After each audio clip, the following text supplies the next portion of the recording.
back on October 17. I have, I think, an hour before leaving for work. I finished the few pages left from the Gallery of the Dead. It's not too dark, so it's still on the cozy, on the light note. If you are looking for something scary or spooky, this isn't the case. It's not a detective type of thing, but it's a detective type of thinking from one of the character.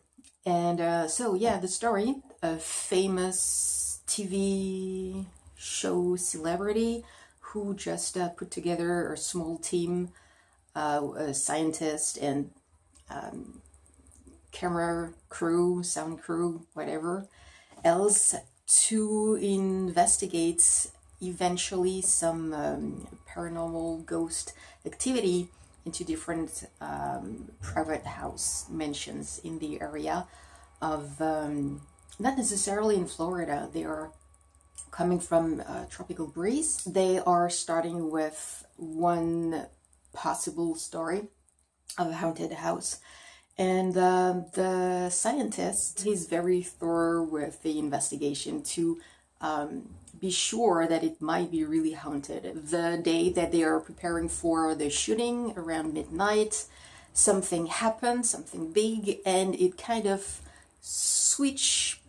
change actually, and that's where you realize that it's more a mystery thriller, mystery thing. And yeah, things happen afterwards. So I really did like it. This is not the first time that I'm saying it, and I'm happy since it's an indie author. The pace of the story or the writing, it's kind of slow and heavy at the beginning, but it gets better afterwards. When it's time of the investigation, I really enjoyed more at that time. And I hope that you are not hearing too much the sound outside. It's the garbage day, so we're gonna have to do with that. The plot and who did it and mainly why. It was, well, for me it was easy to guess, since at the beginning few clues or thing has been said or show or whatever. If you pay attention, I think you're gonna get it. But it doesn't take anything away when you are really getting the answer and you're really getting into it. Second challenge done. Now is gonna time to start the third one, which will be reading a thriller, and hopefully this time I will be right on point.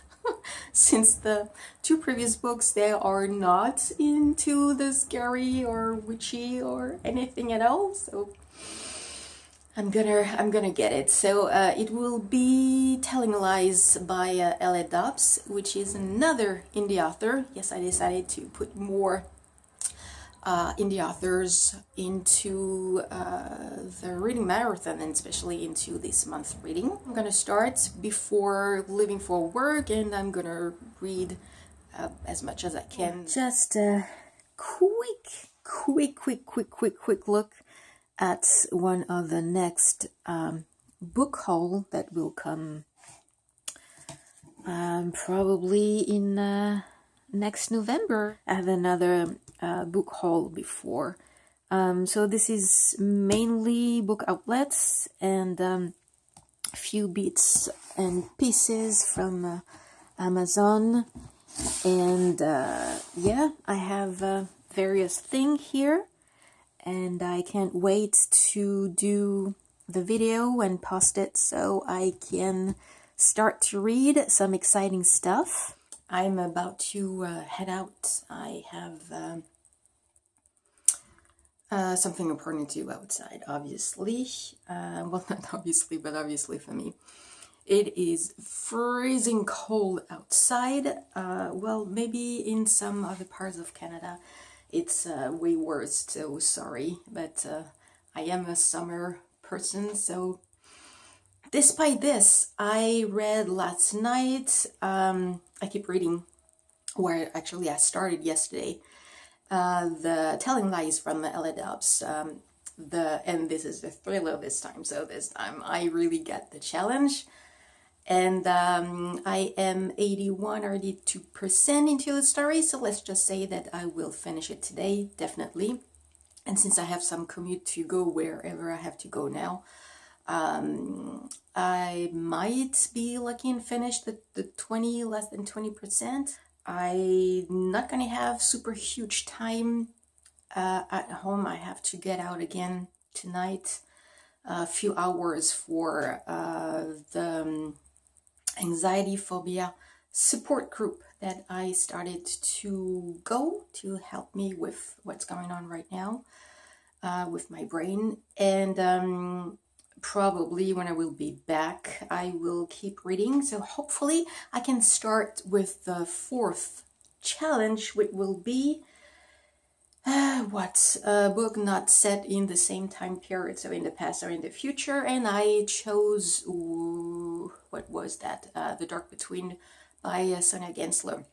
I was hesitating between Stalking Jack the Ripper or that one, and you know what? I'm probably sure there's not going to be a lot of people who read The Dark Between, so that was my pick. Back to conclude with the challenge number 3, read a thriller. And I can tell you that this time it's right on point with Telling Lies by Ella Dobbs. I always have some trouble remembering. If it's not names, first names, it's gonna be the whole book. We are following a small police department in a small town on the East Coast, and they just buried one of their own who got shot. This is more in the background, but the main and the big thing is a body of a young woman has been found dead in the river nearby, and pretty much quickly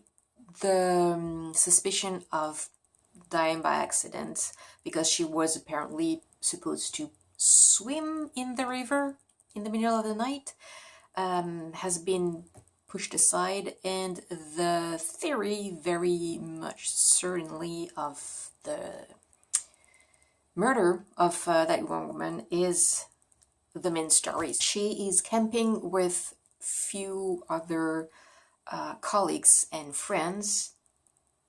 Possibly one of them is the murderer. This is mainly what is going on. So the chief of police, with the help of the few other cops working for him, because it's, I told you, it's a small police department, they are trying to find actually who murdered that young woman. And I'm not going to say anything else since it's a thriller mystery. I really did enjoy this reading, and I was surprised that it was really fast to read. Since I said last night I did 80%, and the last flew by like this. Yeah, like I said, so I really did enjoy the reading, the writing as well. There's one or two details that it's just not, for me, very accurate of what should happen in such circumstances, but so we have a guilty one at the end of that. But like I said, the beginning, the murder of their colleague, this is something that apparently will keep going on to the next installment. I really did enjoy the reading. This is the 1,000th time that I said it, and it is worth to be read. Now, challenge number 4. No, it's not done yet, please. I am not such a fast reader.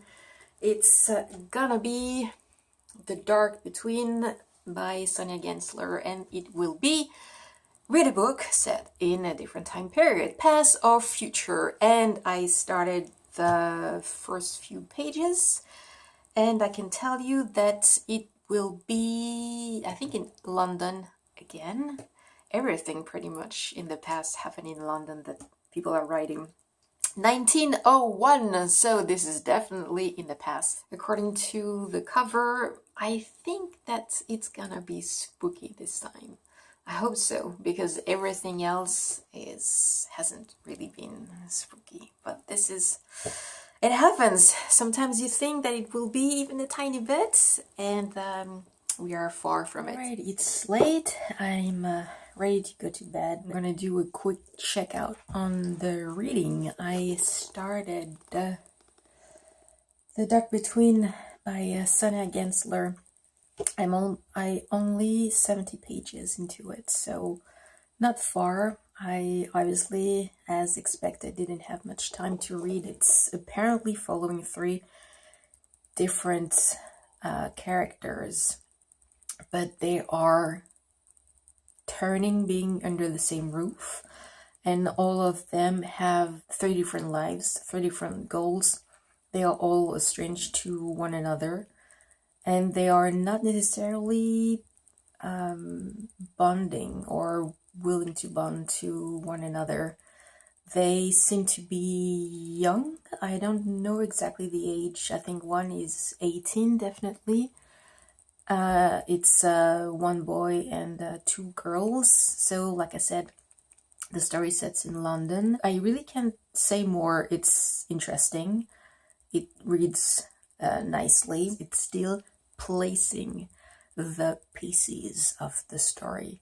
And if it was the same as with Telling Lies, when I told you that, oh, it's too long, it's 33 persons and it's till the beginning, and right afterwards it started to go somewhere. So probably tomorrow when I will keep reading, I'm gonna be able to tell you that it's got finally somewhere and slightly more about the story. In the meantime, have a lovely night or a lovely morning or a lovely day.